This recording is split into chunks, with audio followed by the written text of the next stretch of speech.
Welcome to my channel, Goddess of Gore. My name is Vix and I like to talk about horror, thriller, fantasy and sci-fi books. Do you remember the summer, those hot August days and long sticky nights when the daylight seemed to last forever?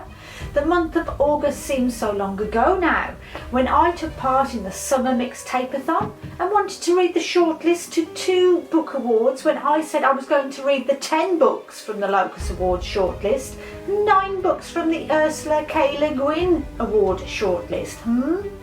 Shall I get on? I'm gonna. Yeah, I'm gonna. Let's get on with it. I've already done my summer mixtape-a-thon wrap-up, so the books I read for that I will only give brief descriptions because I've mentioned them already and it's in the description box below if you want to see it. As usual with my wrap-ups, I go through the books in the order I read them. I pick the top 3 at the end and which was the biggest surprise of the month, good or bad. The first book of the month was 1,000 Ships by Natalie Haynes, and wow, such boredom. I got this from my library audio selection. I do like myth retellings that are having or were having a moment in the book world, but this one has not been a favourite of mine. I mean, yes, it does pretty much get all of the female names from the Greek myths in there that it possibly could, but it didn't grab me at all, and in the end I was just using it for background noise. So this is about the Trojan War and how women were used and treated during this time, as pawns, as slaves, you name it, it's in here. A bit like a buffet, and in my opinion a mediocre buffet at that. Kind of not a wedding, a children's party buffet. Not a good start to the month then. Then I got on with finishing a book I started, Shadow of the Gods by Gwynne, and wow, I was astounded by what I read. This is my first Gwynne book and I can't wait to get to the second instalment. This is based around Norse mythology and magic and follows 3 point of views: Olga hunting for a missing son, Elvar a warrior, and Varg a man on a quest. And yes, any fantasy book that isn't standalone, you can pretty much place your bets that the first book will be a world building and character setting, and just towards the end the action begins. And this is exactly what has happened here, with a big difference. These characters are amazing. They are so well written that I was fully invested in their plights. Just talking about them now makes me want to stop filming and read The Hunger of the Gods, which is book 2. Then I got stuck into my readathon for the month with Jaws on audiobook, and this was a brilliant book aside from the weird sexism and the uncalled for sexual fantasies. I particularly liked the point of view of the shark with his insatiable hunger for human meat. I mean, how many times does that happen in books? I loved it, and there is more in the readathon wrap-up below. Same with Children of Red Peak, which, you know, although I read it a few months ago now, I still find myself thinking about it whenever I think of cults. This followed the few child survivors of a doomsday cult that becomes a bloodbath at the end, and how they're now grown-ups trying to get on with life and the hold this cult still has on them. It has an ending I didn't see coming, and Craig DiLouie's writing was so good, and why haven't I read anything more of his yet? Anyway, as I said, full review on the mixtape video.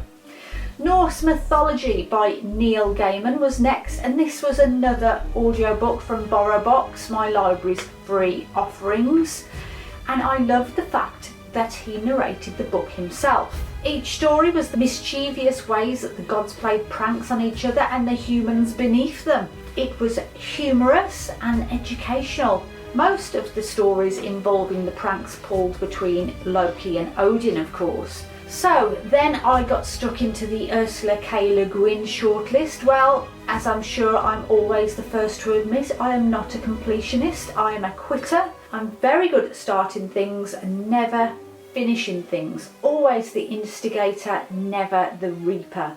I could go on, but we've just been through it, haven't we? Anyway, the first book of the shortened shortlist was Elder Race by Adrian, Tchaikovsky, and it was this book that I realised I didn't know many words. Mr. T is a man of big words, and I have never been so glad to have read something on an e-reader versus the paperback, because if I hadn't used the inbuilt dictionary I would have been at a loss. In fact, up until reading this book I don't think I ever used this feature.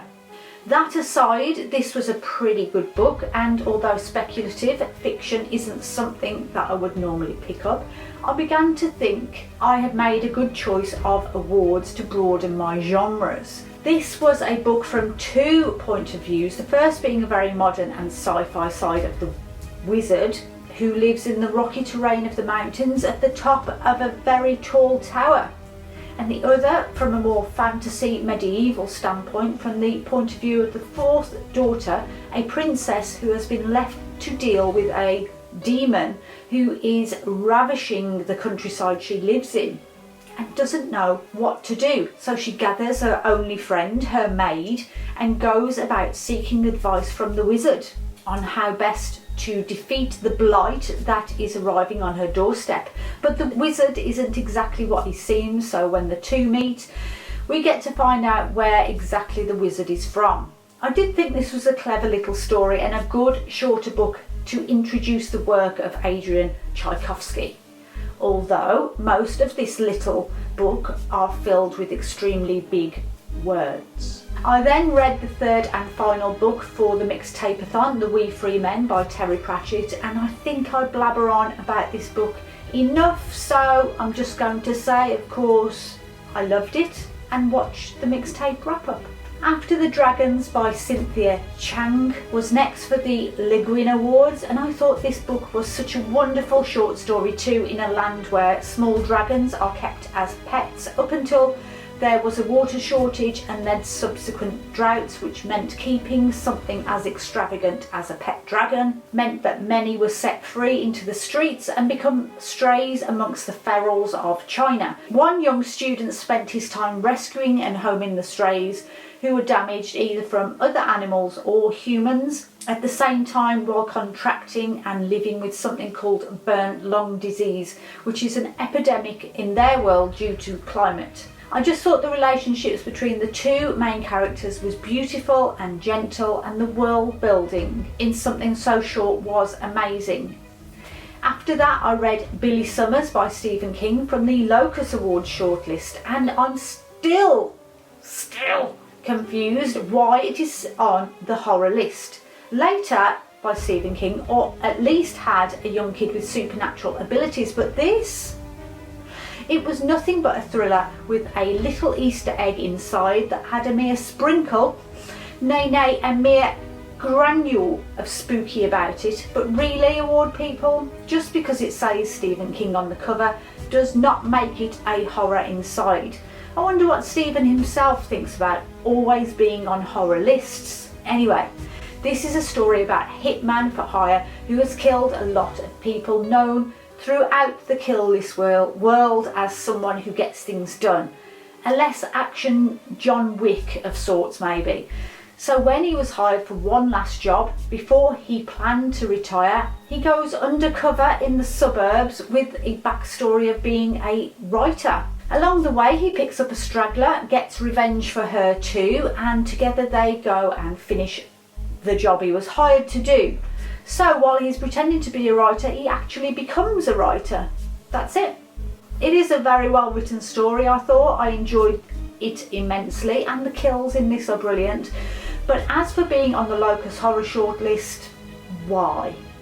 Then back to speculative fiction for the next couple of books, and The Employees by Olga Ravn.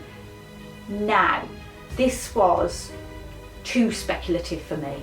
I didn't have a clue what was going on. This was told from the employees being interviewed after a long ride from one planet to another, picking up unnamed items from space along the way. They were asked how some of the items made them feel, how they were coping on board during the mission, how they were getting along with the other crew members, both human and android. None of the items were described in a way you can imagine them, just how they made the employees feel. The whole book was about how things made them feel good, bad, or downright mad. Some of the interviews were one sentence and others were pages and pages. It was a strange book to describe. I still don't know how I feel about it, or more importantly, was that the point of the book? Who knows? It's speculative. The Past is Read by Catherynne Valente was next, and I'm so glad I gave this author another go. This book was fantastic. It was about a girl named Natalie, and basically, let me tell you how people get their names in this book. So you were not given a name when you were born for some years in the world, and by world I mean floating island of rubbish, literal trash floating in the vast ocean. And each area is organised by the trash. So she lives in wax and candle area, there's a pharmaceutical area, an electric area, and wherever you were born you go to the next neighbourhood, and whatever the first person that greets you, shouts at you, that's your name. Hence Natalie. She had a T label stuck to her. So Natalie is the most hated girl in Garbage Town. Did I mention that Oscar the Grouch is a god in this world? Anyway, hated because of something she found out and then went on to tell the residents, and this broke them. And for this she is beaten every day by law, and she has to take it. And my God, the violence that is inflicted on her is huge. So much so that she leaves one day and finds somewhere she can be alone. Because of my experience with Comfort with Apples by this author, I kept expecting some big reveal. Obviously, I couldn't spoil either book for you, so I'm just going to shut up and say this book was brilliant. And I'm now curious to see if I will enjoy her other books. The Death of Jane Lawrence was the only other Horror Locus Shortlist Awards nominee I got to, and Caitlin Starling really has written a book with Crimson Peak vibes. It reeks of gothic frilly lace that also has cosmic men of letters in there too. It is very atmospheric. The writing is amazing, and honestly I would buy this book simply for the cover art. It is beautiful. Caitlin is very good at atmosphere and mood and setting the scene. I found this in the other book of hers I've read, The Luminous Dead.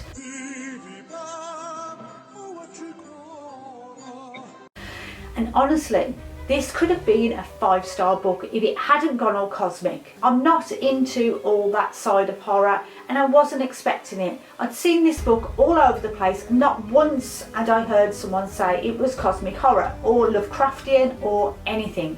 So when it turned that way, I was a little disappointed. A lot disappointed.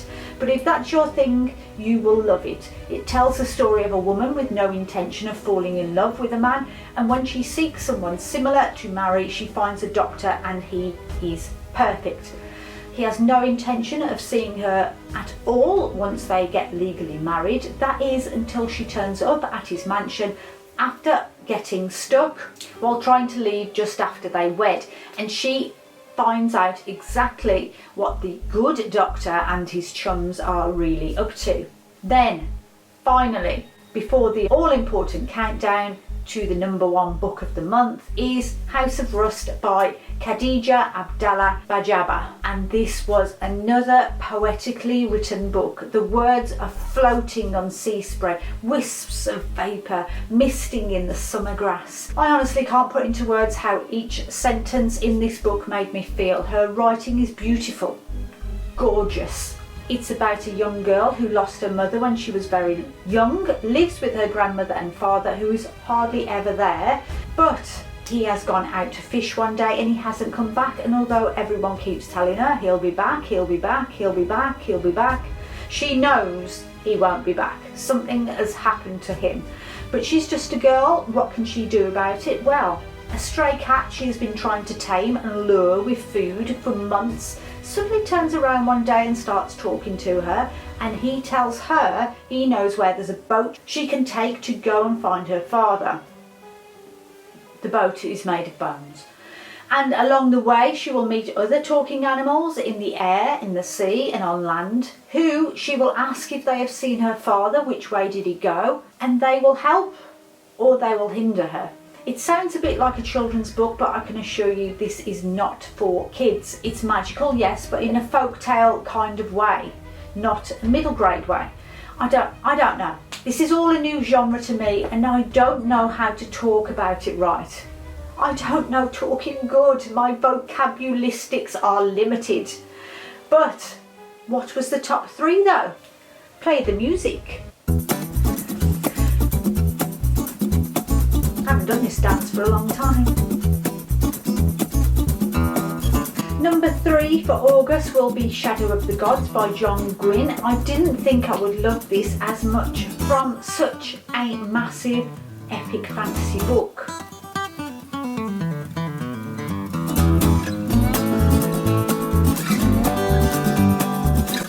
Number 2 is Jaws, and yes, I did just call it out for being weird, but aside from that I loved it so much, so that must mean number 1 is The Past is Red by Catherynne and Valente. I love this book so much. It moved me and made me feel all of the emotions. So, what was the biggest surprise award then? The Children of Red Peak by Craig DiLouie. It floored me. I haven't stopped thinking about it. The body horror in this was unexpected. The end was unexpected and the characters were fantastic. So that is it. I didn't do any of the books I wanted to get to. I am obviously filming this at the end of October and I still haven't read any more of the 2 shortlists, even though both winners are already announced. I do want to get them all read so I can come back and say the judges were wrong, which is probably likely, or right, which is doubtful. I'm sorry this wrap up was a little not well put together. Bravo if you stayed until the end. Thank you as ever if you have stuck around. I'm very grateful for everyone who does. Like and subscribe if you want to, and as ever I will leave you with this.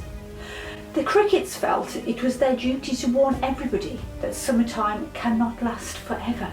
Even on the most beautiful days in the whole year, the days when summer is changing into autumn, the crickets spread the rumour of sadness and change. Until next time, bye bye.